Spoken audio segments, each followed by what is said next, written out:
Muito obrigado, um prazer estar aqui. Vejo com muita alegria, satisfação, né, o interesse nessa ideia da gente falar de tecnologia aplicada às cidades. A USP ministra uma disciplina que é Cidades Inteligentes, junto com um colega lá da Engenharia Civil. Tenho trabalhado um pouco com o professor Marcelo também na mesma linha, e eu acho que a gente falar de cidades é falar uma grandeza muito grande.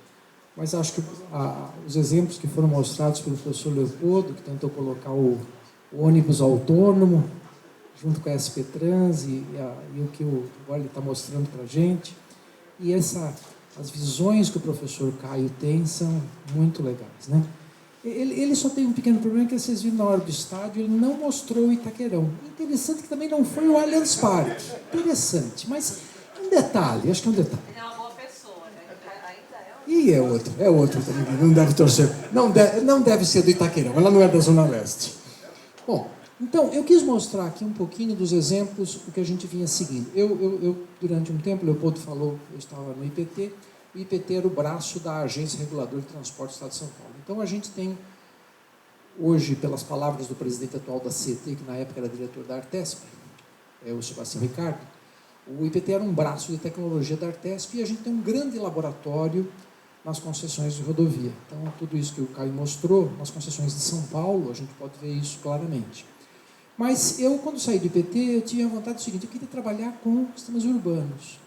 Então, agora, muito recentemente, nós estamos fechando um ciclo da questão de mexer com macromodelos, né? Um dos que defendeu fez o exame de qualificação por enquanto, foi o próprio Olímpio, que estaria aqui com a gente. Ele, na sexta-feira, mostrou a ideia da questão dos sistemas de predição de tráfego, e a gente tem trabalhado um pouco essa ideia de alocação dinâmica. Tem alguns alunos que estão trabalhando na Secretaria de Logística e Transportes do Governo do Estado de São Paulo e que estão trabalhando com essa preocupação de ter uma ideia dessa movimentação de cargas para a questão do trem intercidades, que é um projeto do Governo do Estado para dizer o seguinte, a gente não pode mais ampliar as rodovias, então a gente vai precisar chegar com pessoas vindas de São José dos Campos, Sorocaba, Campinas, e levar talvez a carga para Santos, tudo com ferrovia. Mas eu não vim apresentar isso. Isso é uma coisa que a gente está terminando, a questão dos macromodelos. Eu vim apresentar alguns trabalhos que são o seguinte. A gente começou um trabalho em 2011 com a Associação Nacional de Transportes Públicos, mostrando o que o ITS pode fazer na operação do ônibus, que era uma grande pergunta da gente. E isso a gente caminhou da seguinte maneira. Então, olhar o exemplo de Londres é muito interessante. Então, uma comissão da SP Trans esteve em Londres em 2015. Eu vou mostrar quem é essa comissão, porque dois eram alunos que vão aparecer aqui. E percebam que o sistema de ônibus ele é muito importante nessa movimentação. Por quê? Ele representa grande parte das viagens, né? Embora a malha metro ferroviária de Londres seja muito importante, a gente tem um apoio muito importante na questão da operação de ônibus. É mais ou menos a metade do número de ônibus de São Paulo e transportando metade das viagens. Mais ou menos é isso. Então, a Transport for London, na verdade, já foi uma forma de organizar. Quando o Caio falou nas organizações, nossa, muito importante isso, quer dizer, nós já tivemos uma BH Trans, uma empresa pública de transportes coletivos de Porto Alegre, que tinha essa visão integrada. Isso é muito importante, quer dizer, você ter sobre a mesma égide todos os meios de transporte, né, seja o metrô, seja balsas, outro tipo de coisa, mas todos os transportes de superfície sobre a mesma égide. A Transport for London passou por toda a privatização da Margaret Thatcher, passou por uma série de coisas, mas ela sobreviveu e criou um sistema, olha que interessante, que permite o seguinte, então nós vamos olhar mais a parte de ônibus, mas eles criaram um sistema que não só tem a questão eles têm o controle da bilhetagem, mas eles criam toda uma infraestrutura por operador que fica mais fácil trabalhar. Aí vocês vão dizer, então como é que faz? Como é que isso é possível? Bom, então eu acho que a grande figura do ITS, talvez, além do veículo, né, autônomo, é o centro de controle. O centro de controle é um pouco o painel, é a forma de você olhar e dizer assim, aqui tem um pouco de inteligência. E aí o que faz esse centro de controle? Então percebam o seguinte, que no centro de controle, além da operação do tráfego, que é bastante grande, tem toda uma operação de ônibus, né, para definir as funcionalidades do ônibus, toda uma parte de polícia, né, estão trabalhando junto, porque às vezes você tem eventos ali, e a questão da operação do tráfego, que eu, como falei, essa é o que a gente está começando a olhar com um pouco mais de atenção para as cidades. E para isso é a ideia dos macromodelos aqui. Mas vamos voltar para a operação do ônibus e falar do seguinte. Bom, como é que eu ajudo o ônibus que está aqui? Mais para frente eu vou falar um pouquinho que seria muito mais fácil se ele tivesse uma faixa. Mas ele não está na faixa, ele está ali. Como em outras capitais europeias, como Madrid e tal. Só que, no caso específico de Londres, percebam que a remuneração do operador ela é descontada da quilometragem percorrida a quilometragem que ele perde em congestionamentos. Olha que interessante. Como é que ele faz isso? Bom, eles fazem isso com tecnologia. Percebam que aqui mostra que ao longo do passar das décadas, né, passando pelos governos Margaret Thatcher e tantos outros governos, né, a parte de à medida que foi se privatizando, fazendo concessões do serviço, os problemas com as equipes diminuíram, os problemas com a engenharia permanecem, né, cada vez a gente coloca mais eletrônica nesses sistemas. Os problemas do tráfego só aumentaram, mas isso é só em Londres, fiquem tranquilos, é só lá. Isso não há outra cidade do mundo que tenha esse tipo de problema, é só lá. E os problemas outros estão aí, mas se vocês me perguntarem, eu não sei exatamente o que são esses outros. Agora, olha o que é interessante. O interessante é isso. Olha a aplicação de tecnologia. Quer dizer, o que vocês estão vendo em verde aqui é, com o passar dos anos, a quilometragem operada e sob responsabilidade dos operadores. E o que é a diferença entre o verde e o vermelho? Essa quilometragem é a quilometragem que o ônibus está preso no tráfego da cidade. Isso não é culpa do operador, isso é culpa da cidade. Então, portanto, essa falta de ineficiência, ou aparente falta de ineficiência, não é do operador. Ok? Então, com isso, eles reduziram bastante o tempo de espera, são intervenções possíveis. Então, perseguindo essas intervenções, eu vou falar uma por uma dessas intervenções que a gente vem buscando aí ao longo desses anos aqui. Então, a primeira delas é o seguinte, eu tenho orgulho de mostrar, então, um ex-secretário do governo de São Paulo, Cláudio Sena Frederico, um xará, ele terminou a dissertação de mestrado dele agora recentemente. O que ele mostrou para a gente na dissertação dele? Ele mostrou que, olha só, como é que é possível, por exemplo, um cadeirante que está lá atrás pegar o ônibus, ou chamar o ônibus? Difícil, né? Então, e o ônibus reconheceu que a moça é palmeirense, e ele falou assim, essa eu não vou parar. Viu lá, palmeirense. E ela também foi pegar o ônibus na Zona Leste. Na Zona Leste não dá. Na Zona Leste não tem. Bandeira do Palmeiras lá não dá certo. Então, o ônibus não para. Esse é um dos principais problemas que a SP Trans apontava no estudo que eles fizeram em 2015. Então, o Cláudio Sena reconheceu o seguinte. O cara precisa identificar a linha, ele precisa saber, ele precisa se mostrar, né? Ele precisa se mostrar para o cara, olha, eu estou aqui, motorista, não sei o quê. Na hora do desembarque também, ele precisa, né, falar, e em especial, o motorista, ele tem que ver, ouvir o sinal, parar, querer parar. Muito depende do condutor. Então, para isso, o que o Cláudio Sena propôs? Ele propôs algumas soluções que misturavam o controle de tráfego, o controle da operação do ônibus, né, com uma solução híbrida, que mais ou menos é o seguinte, pela pesquisa de avaliação, que agora eu vou, sem detalhar muito a solução, mas falar pela pesquisa, é o seguinte, ele foi e mostrou nessa dissertação como ele implantou o metrô em São Paulo. O metrô em São Paulo foi implantado com essa ideia, porque chegavam os alemães e europeus e diziam assim, tem que funcionar desse jeito. Ele falava, a gente precisa testar isso. Como é que a gente testa? A gente testa antes, tentando aprender essa experiência do usuário. O que é a experiência do usuário? Bom, a teoria por detrás, né, onde você constrói essas teorias para aprender o que o usuário queria, e em especial o seguinte, então, como que a gente fez isso? A gente colocou alguns grupos, aos quais um dos grupos ele teve que imaginar o que seria a solução, E um segundo grupo foi exatamente o grupo em que a gente mostrou a solução e depois a gente confrontou um grupo com o outro e viu que as soluções eram muito parecidas. Então, isso aqui foi patrocinado pela SP Trans, então haviam grupos, pessoas que usavam o transporte público no dia a dia, tá certo? E a gente fez, quer dizer, a experiência foi mostrar uma série de conceitos que talvez pudessem ajudar as pessoas. Quais foram esses conceitos? Então, por exemplo, o Cláudio é bem emocional, então ele começa assim: imagine você pegando o ônibus às 4 da manhã nessa situação. Ou você nessa situação. Ou você sendo apresentado a um aplicativo que te possibilitaria dizer para aquele motorista que você vai saber o nome, que você está naquele ponto de ônibus esperando ele. Muda, né? Muda substancialmente. Então, essa foi a solução. O sistema embarcado poderia ser só no aplicativo ou integrado ao aplicativo atual da SP Trans, né, ou de outras empresas. Bom, e essa foi a solução que a gente mostrou que ela poderia ser muito legal. A gente deu um nome carinhoso, o Cláudio deu um nome carinhoso a isso de vagalume, quer dizer, você acende o seu aplicativo e fala: eu estou querendo pegar o transporte público. Né?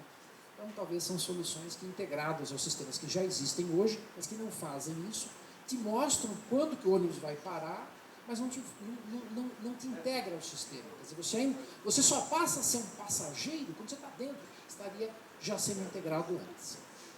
Bom, o Edson, ele agora está fora, mas ele chegou a trabalhar no centro de Smart Cities da Telefônica. Ele olhou o seguinte: nessa realidade, que está todo mundo com telefone celular, vamos fazer aquilo que o Caio já tinha preconizado, ou seja, instalou, construiu um protótipo, embora sendo engenheiro de produção, mas que gosta muito de computação, construiu um protótipo, e saiu pelos ônibus contando. Então, ele construiu o que está aqui nessa transparência, que é um APC, um Automatic Passenger Counter. Mas, na verdade, o que eu estou contando? Estou contando o número de celulares dentro do ônibus. Então, para eu reconhecer esse tipo de informação, para esse tipo de nível de serviço, como é que está o ônibus? Ele está numa situação tranquila ou está no ônibus penha lá para 6 da tarde? Né? Então, essa é a situação. Então, há na literatura categorizações que a gente pode ver que isso normalmente assim o pessoal trabalha, talvez não em tantos níveis, mas com níveis menores, onde a gente permite fazer uma pesquisa visual, chamada de FOV, né? Frequência Visual de Observações. Então, ele percorreu o ônibus do corredor, um ônibus específico, uma linha específica, esta linha do corredor Santo Amaro, né? Corredorias que tem merecido muita atenção da gente, já vou falar por quê, e fez alguns experimentos no final de 2017. E aí esses experimentos mostraram o seguinte: quer dizer, você contar simplesmente números celulares era bem assim, vejo que havia uma variação muito grande. Então, o que ele fez? Ele aplicou um algoritmo baseado naquela ideia onde ele imaginou que a saída do algoritmo deveria respeitar aquelas porcentagens e conseguiu demonstrar que, para esses vários fornecedores de equipamentos, seria possível estabelecer uma correlação entre a pesquisa visual que ele estava vendo, o estado de ocupação do ônibus, e o número de celulares que estava sendo contado. A pesquisa é ainda um algoritmo um pouco empírico, precisa um pouco mais de averiguação, mas mostrou que seria possível fazer isso. E aqui, por exemplo, uma coisa interessante da pesquisa, quando ele diz o seguinte: eu vou minimizar o erro quando tiver da ordem de 15 avistamentos. Então, durante uma determinada janela, eu tenho que ver 15 vezes, eu tenho que ver 15 pessoas. Na verdade, 15 avistamentos, isso, né? Reconhecer o mesmo celular 15 vezes. 15 vezes. Obrigado, Leopoldo. Bom, colocando isso no mapa, foi possível também olhar um pouco uma coisa que os sensores APC normalmente não nos dão, que é a ideia de origem e destino. Eu saber onde entrou um celular e onde ele saiu. O metrô de Paris faz isso com o bilhete. Quer dizer, você tem que passar o bilhete na entrada, tem que passar o bilhete na saída. Isso te dá a pesquisa dentro do metrô. É a matriz origem-destino, né? A matriz origem-destino dentro do metrô. Bom, que mais? E reconhecemos também que os trechos, muitas vezes quando o ônibus está mais carregado, a operação fica mais complexa, ele começa a demorar mais. Então, são coisas que é possível fazer com esse tipo de sensores. O Eric, que é hoje que está também na Secretaria de Logística, ele fez aquela investigação que parece que todos nós já sabemos o resultado. Não precisava ter feito a investigação, mas a gente não quantifica nunca as coisas. Ele quantificou. Então ele mostrou que, por exemplo, olhando a movimentação dos ônibus da SP Trans, foi possível verificar que o trânsito piora ao longo da semana e piora com o horário do dia. Bom, isso aí nós já sabemos. Acho que todo mundo já sabia isso. Bom, tá bom, muito bem. Mas, quando você coloca isso no espaço, você começa a ver que existe um certo padrão de comportamento, né, para o horário de pico nos piores dias da semana, quarta, quinta e sexta. Então você começa a ver que tem um certo padrão. Mas à medida que você faz, então, por exemplo, a variação espacial dessa velocidade, aí você começa a ver, né, entre duas marcações de GPS, você começa a ver que nós estamos falando de um desvio típico na cidade que é menor que 1 km por hora. Quer dizer, basicamente não existe um desvio da cidade sem chuva. Mas aí vem a chuva. Novamente, a gente já sabe que choveu, complicou a operação. Mas quanto? Então, imagine aquela chuvona na sexta-feira à tarde. Com certeza, no mês de março de 2014, né, foi um mês que não choveu muito, mas eram os dados que nós tínhamos, recolhendo os dados da operação, os dados da central lá em Santana, foi possível ver que o ônibus ele passa de uma velocidade de 18 km por hora para uma velocidade que beira os 14 km por hora. Ou seja, ele tem a chuva influencia, quer dizer, em vez de andar 300 metros, no mesmo tempo ele vai andar 250. E aí, quando você pega, usando aqui umas árvores de decisão, no caso, árvores de regressão, para nos mostrar como é que dá, por exemplo, no caso da chuva, não estava chovendo e passou a chover bastante, o que acontece com aqueles diagramas, aqueles histogramas, quando aparece a chuva? Então vocês percebem que o comportamento muda, lógico, porque os ônibus começam a ser mais represados. E represados aonde? Então, utilizando ainda a árvore, utilizando ainda um desvio espacial, foi possível ver que o desvio aumenta, né? O desvio aumenta. E, especificamente, ele quis mostrar o que está aqui, ó. Vamos pegar o trecho próximo aqui, a ponte das bandeiras, e perceber que linhas que passam pela marginal, elas vão enfrentar alguns trechos com desvios da ordem de 16 km por hora entre a chuva e a não chuva. E aí a gente pode ver o quanto a chuva então interfere na operação. Bom, aí como é que a gente interfere nessa situação? Porque até agora a gente investigou que a chuva interfere, que a gente poderia contar o número de passageiros, que a gente poderia avisar o motorista que tem alguém lá no ponto de ônibus. Então, uma das maneiras disso foi feito pelo Luciano, dizendo o seguinte: como eu já falei, seria melhor que o ônibus estivesse circulando aqui. Aqui a gente tem um orientado do professor Leopoldo, que ele está querendo ajudar o ônibus naquela situação. Não é fácil. Então, o que é mais fácil?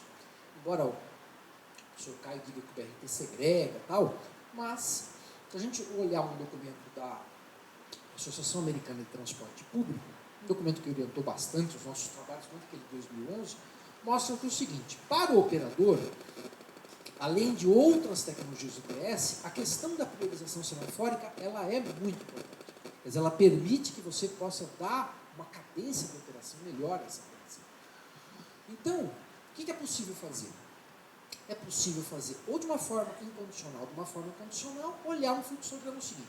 Tem um ônibus, o semáforo está no verde? Se sim, eu aplico a extensão do verde, se não, eu faço uma antecipação do vermelho. Então é mais ou menos o que está nessa figura aqui, ó. Ou seja, Você percebe o ônibus na faixa exclusiva, o ciclo normal seria isso, mas aí eu dou uma colher de chá para o ônibus, ou, pelo contrário, eu percebo que o ônibus está aqui, eu já estou para o ciclo de amarelo, o interciclos vai começar, então, portanto, o que eu devo fazer? Antecipo isso para que o ônibus fique parado o menos possível. Agora nós estamos com um outro aluno estudando a questão seguinte: como é que eu torno essas faixas mais dinâmicas? Até porque as faixas de ônibus, hoje elas estão usadas para operação de ônibus, mas se vocês olharem, essas faixas já servem para o táxi, já servem para vários outros tipos de frotas, como as ambulâncias, a polícia. Em algumas cidades nós já estamos testando a questão de entrega de cargas. A gente já pensou nas faixas para bicicleta em várias cidades, ainda não tínhamos pensado nas faixas para o robô do professor Leopoldo, isso é uma coisa que nós vamos pensar, mas a cidade tem que ir evoluindo. Bom, no caso do TSP, então, a ideia é essa, né? Quer dizer, você percebe a aproximação do ônibus. Há um sistema da Volvo muito interessante que diz o seguinte: ele não interfere na programação semafórica da cidade, mas ele avisa o motorista como está aquela programação, como aquele semáforo está programado e quanto que é a faixa de velocidade que o motorista tem que desenvolver para que ele passe no semáforo ainda aberto. E aí nós olhamos aquilo que a gente sempre faz, né? Olha, por exemplo, o sistema em Portland. Só que aí você vai olhar Portland, o que é Portland?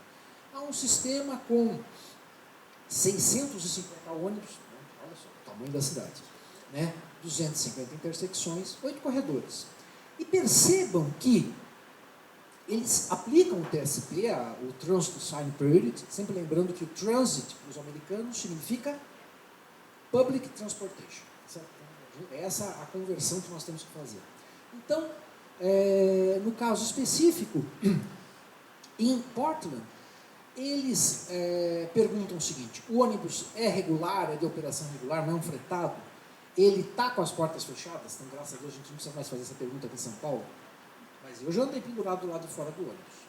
O professor Caio, não. Zona Leste. Ele é muito... Não, eu estava na Zona Norte. Eu estava na Zona Norte, Zona Oeste. Mas tudo bem. O duro é ter dois agora. Pô, já bastava um, agora tem dois. Estou pagando. Certo. Bom, então, ele pergunta se existe uma requisição de prioridade, e em especial ela não é incondicional. Ele verifica se o ônibus está atrasado, porque só vai aplicar a prioridade se o ônibus estiver atrasado. E notem o seguinte: notem que, no caso de Portland, a gente chega a uma priorização, ou seja, consegue melhorar a operação, reduzir os tempos de viagem em 14%. Guardem esse valor, por favor. Bom, aí nós olhamos o seguinte: o que nós vamos olhar em São Paulo? Bom, vamos olhar um outro corredor de ônibus, que é o corredor Campo Limpo, Rebouças Centro. Um corredor importante da cidade. Se vocês olharem por esses números que eu deixei aqui, percebam assim: é um corredor que transporta 150 mil passageiros dia útil, no sentido bairro-centro, no período da manhã, e transporta um pouco menos à tarde. O único problema é o seguinte: se essas pessoas fossem todas bem assim, viajassem às 4 da manhã, às 3 da manhã, às 2 da manhã, mas as pessoas não querem viajar nesse horário. As pessoas todas querem viajar das 4 às 5 da tarde. Aí o que acontece? Nesse horário você concentra 30, ou no caso aqui, ó, você concentra 33% do número de pessoas que querem viajar nesse horário. Bom, então, olhando essa situação, fazendo algumas premissas que estão aqui, o que foi possível identificar com mapas de calor, com mapas de temperatura? Foi possível ver que os ônibus param, lá em Campo Limpo param também. Eles param na ponte ao atravessar a Ponta Rebouças, param. A ponte é sempre um gargalo para qualquer cidade. Mas percebam o que acontece entre a Paulista e o centro da cidade. Bom, aí novamente são os meus alunos ou os alunos descobrindo o óbvio. O que é o óbvio? O ônibus para no semáforo. Isso é óbvio. Mas os ônibus também ficam um tempo bastante grande nos pontos de ônibus. Então, mas se eles param nos pontos de ônibus no semáforo, o que é possível fazer? Então, é possível. Acho que o Luciano foi uma pessoa que eu agradeço muito, porque ele começou essa ideia de trabalhar com... O Luciano é um arquiteto, por sinal. Um arquiteto que trabalhou sempre nessas empresas de consultoria, né, da área de transportes, construiu um micromodelo, Hoje a gente vem trabalhando já com os micro e macro modelos para demonstrar as operações e calibrou o micromodelo, então ele comparou qual é o que o ACD, o SP-Trans, observava para a velocidade dos ônibus, né, e dos carros, aqui no caso dos ônibus SP-Trans, dos carros ACT, chegou em diferenças aceitáveis com os modelos de simulação, né, para você simular um sistema complexo, construiu esse sistema. Num primeiro momento, que a gente demorou muito na calibração, aplicamos o TST, aplicamos a prioridade para todos os ônibus, vimos que aí isso estourava a rede, mas por sorte eu fiz isso no simulador. Teve um colega do Rio de Janeiro, o professor Paulo César, que aplicou isso na Avenida Rio Branco, de forma real, dando prioridade para os ônibus. Então, o que vocês acham que aconteceu? Travou a cidade. Bom, mas no simulador você pode aplicar a prioridade, Aí o que nós vimos? Então isso aí não dava certo. Aí aplicamos a prioridade somente para aqueles ônibus que tinham a maior frequência, né? São os ônibus mais carregados. Aplicando isso, essa prioridade em alguns ônibus. Hoje nós estamos com a CT trabalhando num projeto que visa o seguinte: como é que a gente faz não só a priorização para os ônibus, um projeto do Banco Mundial, onde a gente está vendo o seguinte: como é que a gente cria uma onda verde na questão dos sistemas semafóricos. Isso está sendo trabalhado agora para ser. Mas naquela época a gente pensou no ônibus, aplicou a priorização e verificou nesses cenários, né? Cenários que quem é de São Paulo conhece bem aí, e verificamos que é possível, então, melhorar a vida dos ônibus, né? Então, em relação ao cenário de referência, aplicando a priorização semafórica, era possível conseguir redução dos tempos médios entre as paradas de ônibus, e a redução se deu em torno de 8,5% da velocidade ou até 12% dos tempos de viagem. Então, percebe que é bem similar àqueles 14% lá de Portland. Foi uma coisa que a gente chegou. O estudo é interessante porque mostra uma outra coisa também. À medida que a gente conseguiu dar prioridade na Rua da Consolação, a gente conseguiu fazer com que várias transversais também andassem mais rápido. Lógico que num macromodelo ou em algum outro lugar, você veria que você está levando o congestionamento para outro lugar. Mas naquele trecho estava sendo bem trabalhado. Para terminar, vou falar pouquinho, mas o Arnaldo também é um outro. O Cláudio Sena tem 76 anos, o Arnaldo tem 72 anos, terminou agora a dissertação dele também. Foi diretor da CT, diretor do metrô.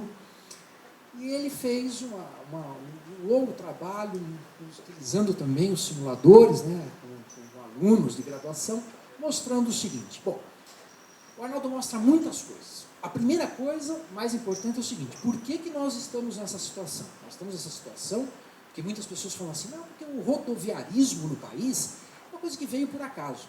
Não, ele não veio por acaso. Ele veio com uma política deliberada de Estado, de governo, desde a época do Washington Luiz, em especial com o Sr. Juscelino Kubitschek, que disse o seguinte: o Washington Luiz disse assim, governar é construir estradas. O Juscelino Kubitschek disse o seguinte: para que eu vou construir ferrovias, onde o Estado tem que operar a ferrovia e dar o meio rodante? Não, vamos fazer o seguinte: nós vamos construir estradas e trazer as montadoras para cá. E aí, as empresas particulares é que vão operar o ônibus. Tal. Então, existe toda uma política aí feita para isso. Então, ele analisa isso muito, olhando até chegar no BRT, né, que é uma maneira da gente o pessoal fala em metroficar, ou metronizar essa operação, deixar igual ao metrô, deixar igual ao VLT.